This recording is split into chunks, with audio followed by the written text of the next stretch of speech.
Sellist läbikukkumist ei ole Ameerika Ühendriigid veel näinud. USA välisministri Mark Rubio teatel loobub Ameerika avatud sõjast Iraaniga, saavutamata oma eesmärke ja loodab sanktsioonide mõjule. Ja samal ajal, eirates kõiki Donald Trumpi ähvardusi, sõlmisid Iraan ja Omaan kokkuleppe Hormuzi väinas laevandustulude saamiseks ja jagamiseks. Ja Iraani poole enda sõnul tehti see otsus hoolimata Ameerika Ühendriikide otsesest vastuseisust. Samal ajal teatasid Ameerika Ühendriigid ise vahetult eelmisel päeval, et on lõpetanud sama väina keskosa miinides puhastamise. Ja samal ajal teatas Trumpi administratsioon, et sõjalisi rünnakuid Iraani vastu ei toimu kuni kongressi vahevalimisteni. Et USA'l olid mingid eesmärgid, las need jääda. Mis siis ikka? Pole midagi võimatut. Selles sõjas ei saavutatud midagi, aga see ei tähenda, et peaks sõda jätkama. Võib selle lihtsalt lõpetada ja loota, sõrmed ristis, et sanktsioonid, just need, kindlasti mõjuvad. Varem need toimisid, aga seekord pärast sõda kindlasti töötavad. Võtame kogu selle mitmekihilise pilli nüüd järjekorras lahti ja paneme kõik kenasti paika. Sest tundub, et Hormuzi väin avatakse, aga seda teevad korraga 3 osapoolt. Minu nimi on Aleksei Petši, hakkame seda teemat koos lahkama. Aga enne kui alustame, palun tellige kanal, vajutage kellukesele ja kirjutage oma kommentaar, ilmselt juba saate lõpus.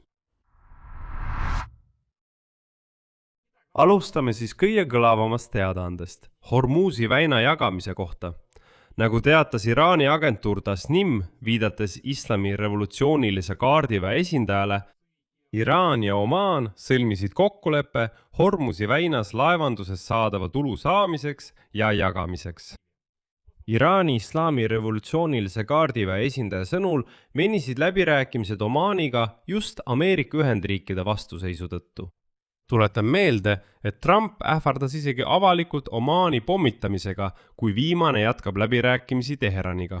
See tähendab, et Teheran esitleb seda kokkulepet avalikult kui saavutust, mis sündis vaatamata, mitte tänu Washingtonile.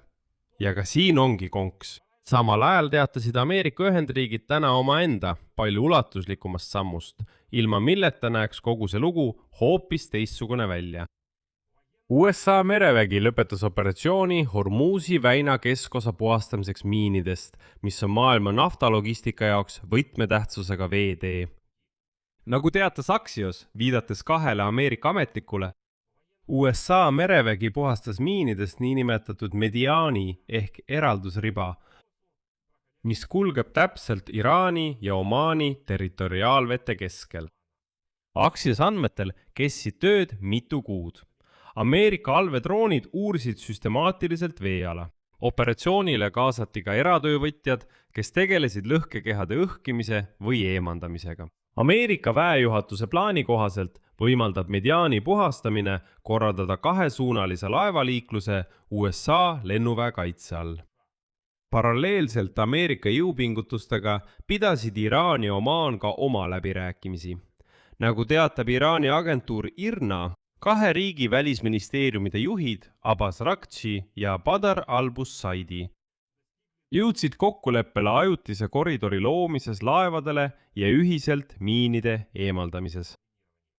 Üldiselt on Hormuzi väin muutunud kohaks, kus kõik püüavad näidata, et just see on nende territoorium. Iraan ja Omaan ütlevad, et need on ju meie veed, seega jagame need omavahel ära ja hakkame laevadelt läbipääsutasu võtma. Donald Trump on viimase 2 nädala jooksul juba 2 korda jõudnud, tõsi küll, sotsiaalmeedias, väita, et Hormuzi väin on USA territoorium, kuid nagu näeme, Iraan ja Omaan sellega ei nõustu.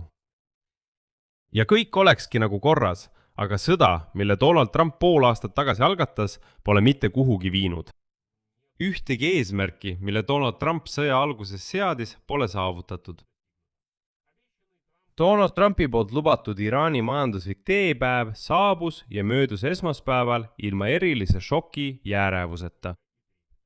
Mida ta lubas, kuid mis selle asemel muutus järjekordseks venitatud ultimaatumiks ja täiesti tühjadeks USA ähvardusteks. Operatsioon sai nimeks Economic Outcast ehk siis majanduslik tõrjutu. Ja vähemalt nagu USA rahandusministeerium lubab, see kujuneb ulatuslikuks, aeglaselt hõõguvaks sanktsioonika kampaaniaks. mis suudab lõpuks lõigata Iraani välismaised toetajad USA finantssüsteemist ära. Vähemalt sellele loodab Donald Trump. Aga kuidas see tegelikult läheb? Tegelikult ei tea seda mitte keegi. Aga esmaspäeval ootasid kõik, et kohe-kohe saabub majanduslik teepäev ja Scott Bessent, USA rahandusminister, ütles, et kui ta 24. kuupäeval sanktsioonid välja kuulutab, siis kogu maailm on lihtsalt šokis. Ta ütleb, et selliseid sanktsioone pole maailm veel läinud. Kalender näitab juba kolmapäeva, aga milliseid sanktsioone USA kavatseb kehtestada, seda ei saanudki keegi teada.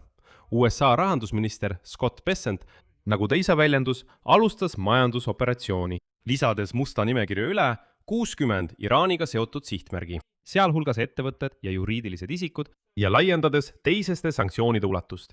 Kuid rõhutan, et seni pole veel ühtegi sanktsiooni kehtestatud, on olemas nimekirjad. Ja nagu ütles Bessent, tsiteerin, igal riigil on selgelt määratletud ajakava tegevuse lõpetamiseks, mille me oleme tuvastanud. Bessent keeldus konkreetseid riike või tähtaegu nimetamast, öeldes, et administratsioon eelistab vaikset diplomaatia, enne kui kasutada USA rahandusministeeriumi jõulisi meetmeid. Tõeliseks proovikiviks selles ilusas teoorias saab muidugi Hiina, kuhu läheb umbes 90% Iraani eksporditavast naftast. Ja mis jääb üheks tähtsamaks majanduslikuks elatusallikaks Teherani režiimile. Kui Trump täidab oma ähvardused, võivad teised sanktsioonid sundida Hiina panku, naftatöötlemistehaseid ja laevandusettevõtteid valima Iraani ja dollaritele ligipääsu vahel, Ameerika pankade ja turgude. Ja kui talle esitati otsene küsimus, kas Hiina satub löögi alla, rõhutas Scott Bessent, et, tsitaat, keegi pole USA sanktsioonide eest kaitstud, kuid ta ei andnud mingit avalikku vihjet selle kohta, millal tähtaeg lõpeb. Või mida on Trump tegelikult valmis tegema, kui Peking keeldub koostööst? Mis siis, kui Peking homme ütleb, meil on ükskõik Ameerika sanktsioonidest, me ostsime ja ostame edasi Iraani naftat. Mida teeb Trump? Mida täpsemalt? Seda pole siiani välja öeldud. On teada, et Hiina Rahvavabariigi esimees Xi Jinping peaks külastama Valget Maja 24. septembril, mis annab Trumpile veel ühe põhjuse enne maailma suuruselt teise majandusega uude vastasseisu astumist 2 korda järele mõelda. See tähendab, et lähikuul ei juhtu üldse midagi. Ähvardati sanktsioonidega ja lükati edasi. Kuu aja pärast meenutatakse neid jälle. Sellegipoolest. Donald Trumpi idee külmutada sõda kuni vahevalimisteni on täiesti ilmne. Sanktsioonid ja mereblokaad võivad jätkuvalt survestada Teherani riskimata kohe uue naftašoki või veelgi sügavama takerdumisega ebapopulaarsesse sõtta. Kuid majanduslik sundimine sõltub väga palju usaldusest. Hiina, Emiraadid, mitte Türgi, ja üldse teised alles jäänud äravad Iraani peavad uskuma, et Trump lõpuks tõesti kehtestab. Огромные издержки, которыми грозит. Kui nad keelduvad koostööst, nad peavad sellesse uskuma. Nad peavad aru saama, et kuulge, jah, see on väga riskantne, sest kui me jätkame koostööd Teheraniga, siis meid tabavad sanktsioonid.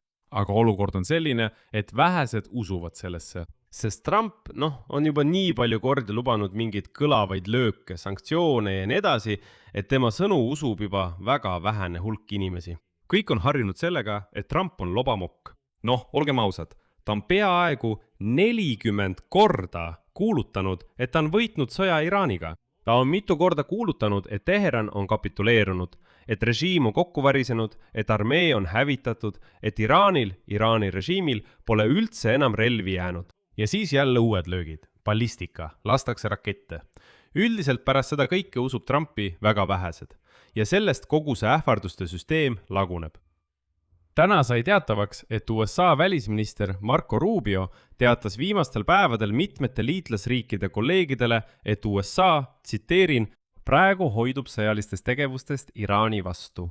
Peamine rõhk pannakse Iraani majandusliku surve suurendamisele mereblokaadi ja uute sanktsioonide kaudu. Tuletan meelde, Trump ei saavutanud sõjas ühtegi eesmärki. Siiski olukord väinas pluss-miinus normaliseerub. Igal ööl viivad 15-20 tankerit USA mereväe kaitse all Pärsia lahest välja, umbes 10 miljonit barrelit naftat. See on umbes pool sõjaeelsest mahust. kuid Iraan ise ei saa enam naftat eksportida blokaadi tõttu. Viimase 2 nädala jooksul ei ole Harki saare, Iraani peamise naftaekspordikeskuse juures nähtud ühtegi tankerilaeva. Selle tõttu on Iraanis juba alanud bensiinikriis. Teheranis on kütuse müük piiratud 20 liitriga inimese kohta. Autojuhid seisavad pikkades järjekordades tanklates. Iraani riigiasutuste andmetel jääb päevase nõudluse rahuldamiseks, mis on 135 miljonit liitrit, puudu vähemalt 15 miljonit liitrit. Üldiselt meenutab see kõik väga tugevat Venemaa olukorda kütusekriisiga. Seetõttu tõmmatakse nüüd juba otsene paralleel Kuubaga. Miks? Ameeriklased korraldasid seal aasta alguses sarnased Kuuba mereblokaadi, et takistada kütuse jõudmist sinna. Kuid kommunistliku režiimi ei õnnestunud siiski kiiresti murda. Ja kõigi prognooside kohaselt pidi kütus Kuubal aprilliks täielikult otsa saama, kuid režiim püsib siiani. Ehk siis see blokaad on väga pikaajaline ja kurnav protsess. Ja nüüd kasutatakse Iraani suhtes täpselt sama taktikat nagu Kuuba puhul. Aga samal ajal on Pakistani ja Iraani meediaandmetel USA ja Iraan väidetavad kokku leppinud relvarahus Lähis-Idas. Ja kokkulepped näevad ette vaba läbipääsu Hormuzi väina kaudu. Väidetavalt esitletakse sellist tehingut avalikkusele juba lähiajal. Aga kui palju kordi oleme me juba kuulnud sarnaseid avaldusi ja kui palju kordi need pole täide läinud? Seetõttu jätan siia 3 punkti. Kirjutage oma arvamus ja järeldused selle saate kommentaaridesse. Telli kanal ja vajuta kellukesele. Ja ärge unustage panna laiki. Sellega on kõik. Hoolitsege enda eest. Kõigile head aega.